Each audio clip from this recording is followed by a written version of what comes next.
રાજકોટ અગ્નિકાંડને આજે 1 મહિનો પૂરો થઈ ચૂક્યો છે। અગ્નિકાંડને લઈને કોંગ્રેસે રાજકોટ બંધનું એલાન આજે જાહેર કર્યું છે।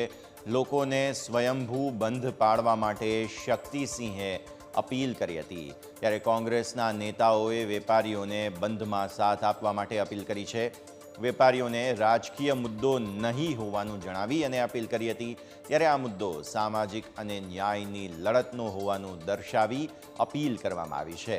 એસઆઈટીની કાર્યવાહી સામે શક્તિસિંહ સતત સવાલો ઉઠાવી રહ્યા છે અને 25 મે ટીઆરપી ગેમ ઝોનમાં જ્યારે આગ લાગી હતી, આ ભીષણ આગમાં અગ્નિકાંડમાં 27 લોકોએ જીવ ગુમાવ્યો હતો। તો અગ્નિકાંડ મામલે અત્યારે ફિલહાલ કોંગ્રેસ આક્રમક મૂડમાં જોવા મળી રહી છે। આજે રાજકોટ બંધનું એલાન છે। સ્કૂલ પણ બંધ કરાવી હોવાની વિગત અત્યારે ફિલહાલ સામે આવી રહી છે। સવારથી જ આજે કોંગ્રેસ આક્રમક મૂડમાં જોવા મળી રહી છે। કોંગ્રેસના નેતાઓ અને કાર્યકરોએ આજે એક શાળા જેમાં કાર્યભાર ચાલી રહ્યો હતો તેને બંધ કરાવી। તસવીરો અમે આપને બતાવી રહ્યા છીએ। માતૃ મંદિર શાળા હતી કે જ્યાં એનએસયુઆઈના આગેવાનો પહોંચ્યા અને તેમણે આ શાળા બંધ કરાવી, કારણ કે આજે રાજકોટ બંધનું એલાન કોંગ્રેસે આપ્યું છે અને અગ્નિકાંડને મામલે આજે જ્યારે 1 મહિનો પૂરો થયો, યોગ્ય કાર્યવાહી થઈ નથી રહી, જેના વિરોધના સુર સ્વરૂપે આજે રાજકોટ બંધનું એલાન આપવામાં આવ્યું છે। આ માત્ર એક શાળા નથી, રાજકોટની અન્ય બીજી પણ ઘણી શાળાઓ છે કે જ્યાં કોંગ્રેસના નેતાઓ, એનએસયુઆઈના કાર્યકર્તાઓ પહોંચ્યા હતા અને તેમણે શાળાઓ બંધ કરાવવાની કાર્યવાહી કરી હતી।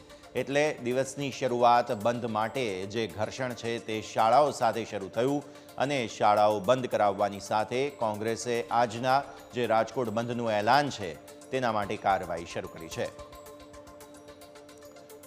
સંવાદદાતા ઋષિ અત્યારે આપણી સાથે જોડાઈ રહ્યા છે। ઋષિ, રાજકોટમાં અત્યારે ફિલહાલ કોંગ્રેસ આક્રમક મૂડમાં છે। એક માતૃ મંદિર શાળાની વિગત સામે આવી છે, અન્ય કઈ કઈ જગ્યાએ આ જ રીતે શાળાઓ બંધ કરાવવાના અને અન્ય કારોબાર પણ બંધ કરાવવાના પ્રયાસ કોંગ્રેસ કરી રહ્યું છે? ઋષિ,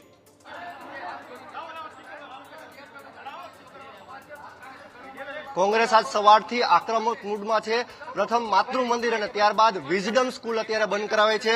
અમે વિઝડમ સ્કૂલે પહોંચ્યા છીએ અને વિઝડમ સ્કૂલ અત્યારે બંધ કરી દેવામાં આવી છે। આપણી સાથે રાજદીપસિંહ જોડાયા છે। રાજદીપસિંહ, વિઝડમ સ્કૂલ પણ અત્યારે બંધ કરવામાં આવી છે, ખાસ તમારી શું માંગ છે? રાજકોટની અંદર જે દુર્ઘટના બની એના 1 મહિનો આજે થયો છે, એમને શ્રદ્ધાંજલિ આપવા માટે કોંગ્રેસ પાર્ટીએ બંધનું એલાન આપ્યું છે।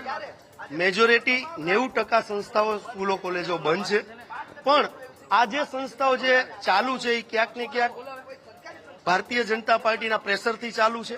આજે અમે બે હાથ જોડીને વિનંતી કરીએ છીએ કે આ સંસ્થા બંધ કરો। કાલ સવારે પક્ષાપક્ષી કરતા પણ આપનું પણ બાળક હશે, જે 27 બાળકો ભૂંજાણા છે એની આત્માને શાંતિ મળે અને 1 મહિનો આજે થયો છે, માસિક શ્રદ્ધાંજલિ એને આપીએ બંધ પાડીને સમગ્ર રાજકોટ, એના માટે અમે વિનંતી કરવા નીકળ્યા છે। કોંગ્રેસ અને એનએસયુઆઈ આક્રમક મૂડમાં, શું આપનો સંદેશ? ખાસ કરીને દિવસે ને દિવસે આ ભારતીય જનતા પાર્ટીની નકામી સરકારના હિસાબે લોકો જીવ ગુમાવી રહ્યા છે।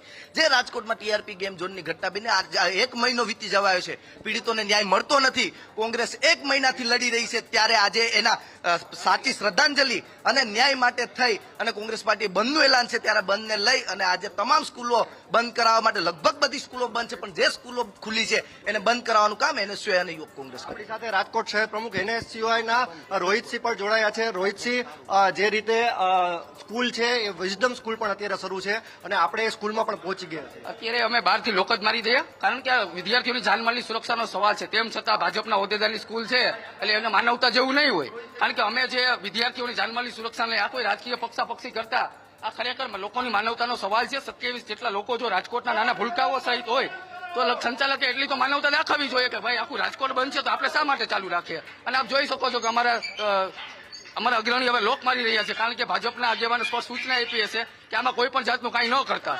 અત્યારે સ્કૂલને તાળાબંધી કરવામાં આવી રહી છે।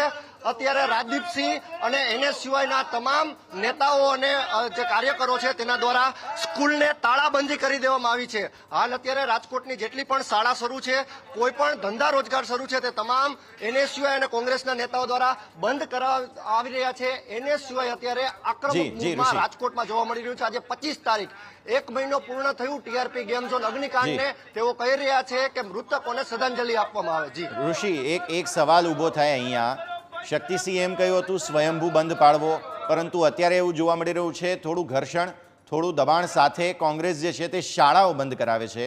શાળાઓ અભ્યાસનું મંદિર હોય ત્યાં બંધ કરાવવાથી વિદ્યાર્થીઓનો અભ્યાસ બગડે.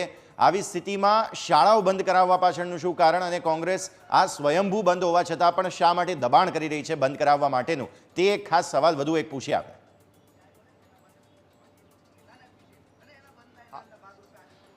ચોક્કસથી કોંગ્રેસે સ્પષ્ટ કહ્યું હતું શાંતિપૂર્ણ માહોલમાં અમે આ બંધ પડાવીશું, પરંતુ ક્યાંક ને ક્યાંક રાજકોટમાં મિશ્ર પ્રતિસાદ જોવા મળી રહ્યો છે. આજે સવારે 7 વાગ્યાથી અનેક ધંધા રોજગાર પણ ખુલ્લા છે. ત્યારે જો સ્કૂલની વાત કરવામાં આવે તો સ્કૂલમાં શિક્ષણ ખૂબ જ મહત્વનું હોય છે, પરંતુ એને સિવાય કહી રહ્યું છે કે આજે જે 27 નિર્દોષ લોકોના જીવ ગયા છે, કાલ સવારે તમારું પણ બાળક હોય અને જે વિદ્યાર્થી સ્કૂલમાં ભણી રહ્યા છે જો તે પણ ત્યાં હાજર હોય તો તેમનો પરિવારજન શું વિચારે, એ કહીને અત્યારે કોંગ્રેસ બંધ કરાવી રહ્યું છે. અને ક્યાંક ને ક્યાંક આક્રમક મૂડમાં એ રીતે જોવા મળી રહ્યું છે કે જો આજે આ દિવસે જો બંધ નહીં પડાવીએ અમે તો આ ભારતીય જનતા પાર્ટી લોકો ઉપર હાવી થઈ જશે તેવો કોંગ્રેસનો આક્ષેપ છે. પરંતુ જેને કહેવાય કે મેડિકલ સુવિધાઓ તમામ એટલે કે મેડિકલ સ્ટોર્સ ખુલ્લા છે અને હોસ્પિટલોને જે સંચાલકો છે તેને હેરાન કરવામાં નથી આવી રહ્યા, પરંતુ તમામ શાળાઓ બંધ કરવા અત્યારે એનએસયુઆઈ નીકળ્યું છે અને તમામ ધંધા રોજગાર પણ બંધ કરાવી રહ્યું છે.